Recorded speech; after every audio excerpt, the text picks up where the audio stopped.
तो भारतीय बाजारों के लिए एक शानदार दिन और शानदार दिन के साथ पिछले हफ्ते की शानदार तेजी को आज भी भारतीय बाजारों ने कैरी किया और हफ्ते के पहले कारोबारी सत्र में एक जोरदार तेजी इंडेक्स के अंदर बनते हुए दिखाई पड़ी। लगातार छठा सत्र जबकि भारतीय बाजार तेजी के साथ कामकाज कर रहे हैं और तेजी ना केवल ऐसी रही कि इंडेक्स के अंदर खरीदारी देखने को मिली बल्कि ब्रॉडर मार्केट भी बढ़िया तेजी के साथ कामकाज करते हुए दिखाई पड़े। एडवांस डिक्लाइन की स्थिति इस तरह की थी कि हर एक गिरने वाले शेयर के सामने करीब करीब 3 शेयर ऐसे जो कि तेजी के साथ ट्रेड करते हुए आपको दिखाई पड़ेंगे। तो ब्रॉडर मार्केट्स भी तेजी में, फ्रंट लाइन इंडेक्स तेजी में और आज का जो सुपरस्टार था वो था बैंक्स, पीएसयू बैंक्स और फाइनेंशियल्स जो कि जोरदार तेजी में कामकाज कर रहे थे।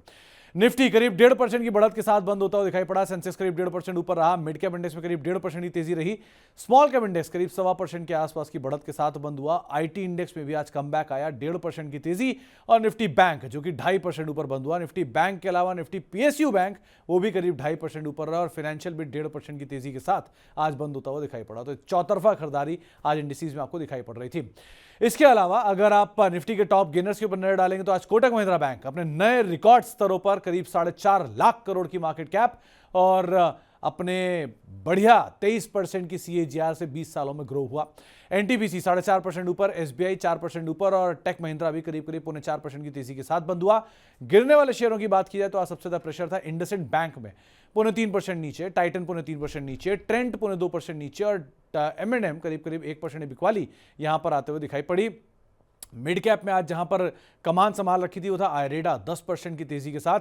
डिफेंस में तेजी जारी है तो भारत डायनेमिक्स 5% ऊपर, जुबिलेंट फूड 5% ऊपर और एमआरपीएल करीब करीब 4.5% की तेजी के साथ ये भी बंद होता हुआ दिखाई पड़ा। मिड कैप के गिरने वाले शेयरों की बात की जाए तो आइडिया 4% नीचे रहा, सुंदरम फाइनेंस 3% नीचे रहा, बीएससी 2% नीचे रहा और मैनकाइंड करीब करीब 2% के आसपास की बिकवाली यहां पर भी आते हुए दिखाई पड़ी।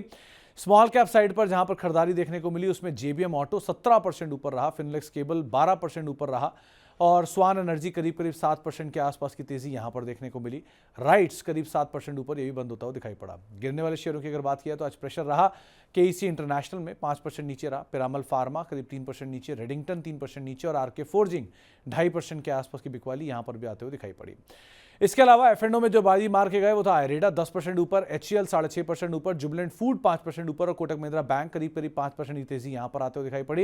एफ&ओ गिरने वाले शेयरों की अगर बात की जाए तो सबसे ज्यादा प्रेशर रहा जिंदल स्टेनलेस में 5% नीचे, आइडिया 4% नीचे, इंडसइंड बैंक 3% नीचे और टाइटन करीब करीब 3% के आसपास की बिकवाली यहां पर भी आते हुए दिखाई पड़ी। इसके अलावा आज खबरों के दम पे आइडिया करीब 5-4% नीचे रहा जहां पर सरकार बड़ी हिस्सेदार बन सकती है इस कंपनी के अंदर, जिसके बाद शेयर में प्रेशर आया। पावर मेश एक जबरदस्त तेजी, ऑर्डर के बाद 16-17% उछाल। इंडसइंड बैंक 2.5% की बिकवाली यहां पर देखने को मिली एएसएम से बाहर आने के बावजूद और गंधार ऑयल जहां पर प्रमोटर ने हिस्सेदारी बढ़ाई, शेयर में 5% की तेजी आते हुए दिखाई पड़ी। साल के नए ऊपरी स्तरों पर एक बड़ी सूची है। कोटक महिंद्रा बैंक साल के नए ऊपरी स्तरों पर, रिकॉर्ड नए ऊपरी स्तरों पर। बजाज फाइनेंस एक नए रिकॉर्ड ऊपरी स्तरों पर 2% की तेजी यहां देखने को मिली। श्री सीमेंट साल के नए ऊपरी स्तरों पर पहुंचा। आईसीआईसीआई बैंक 1% ऊपर और कुछ ही कदम दूर है ये 10 लाख करोड़ की एक माइलस्टोन को अचीव करने के लिए। नारायण उदाले लगातार तेजी में है, 0.5% की तेजी के साथ साल का नया ऊपरी स्तर। जेएसडब्ल्यू स्टील 1/4% ऊपर, साल का नया ऊपरी स्तर इसने भी हिट किया। आवास फाइनेंशियल 1% ऊपर रहा और चंबल फर्टिलाइजर भी करीब 0.4% की तेजी के साथ साल के नए ऊपरी स्तरों के आसपास पहुंचता हुआ दिखाई पड़ा। साल के निचले स्तरों पर सिर्फ एक शेयर पहुंचा, वो है हनीवेल ऑटोमेशन, 1.5% की बिकवाली के साथ साल के नए निचले स्तरों को इसने हिट किया।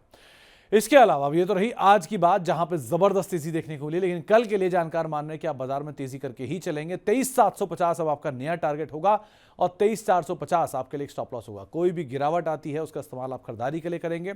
23,750 तक की एक बढ़िया तेजी मार्केट में बनते हुए दिखाई पड़ सकती है। इस तेजी में सपोर्ट आएगा निफ्टी बैंक का, तो वहां से आप खरीदारी करेंगे। करीब करीब 51,900 के टारगेट के लिए खरीदारी करेंगे, 51,000 का एक स्टॉप लॉस मेंटेन करेंगे। तो निफ्टी बैंक दोनों में तेजी रहेगी और दोनों में ही हर गिरावट के साथ आप खरीदारी करके चलेंगे, जानकार मान रहे हैं। क्योंकि हफ्ते का पहला कारोबारी सत्र और ये वित्तीय वर्ष का आखिरी हफ्ता भी है, तो बहुत सारे खबरें ट्रिगर आपके लिए रहेंगी सामने। पहले तो 25 मार्च को ओपन मार्केट ऑपरेशन ऑक्शंस के जरिए आरबीआई सिस्टम में 50,000 करोड़ रुपए की नकदी डालेगा, ये एक इंपॉर्टेंट इवेंट है। एटीसी एनर्जीज का आईपीओ खुलेगा 25 मार्च को और 27 मार्च को आईपीओ बंद होगा। 27 मार्च को ही यूएस के Q4 जीडीपी के आंकड़े आएंगे इन आंकड़ों के ऊपर आप नजर रखेंगे। 28 मार्च को Hindustan zinc, Inox wind, PNB housing F&O का हिस्सा बनेगा और साथ साथ इस महीने की जो आखिरी एक्सपायरी है, यानी इस वित्तीय वर्ष की जो आखिरी एक्सपायरी है, वो भी होते हुए दिखाई पड़ेगी। 28 मार्च को ही यूएस के फरवरी पीसीई के आंकड़े आएंगे। उसके बाद फिर हम इस ईयर के एंड में चले जाएंगे, ऑटो सेल्स के नंबर्स का इम्पैक्ट दिखेगा। फिर अगले महीने से हम साथ साथ अर्निंग्स ईयर में शुरुआत करेंगे। तो ऐसे बहुत कुछ होने वाला है। उन अर्निंग्स, उन आंकड़ों के बीच में बाजार में तेज़ी जारी है, तो आप इस तेज़ी को राइड करिए, लेकिन स्टॉप लॉस साथ ही अपनी पोजीशंस को आप कैरी करिएगा।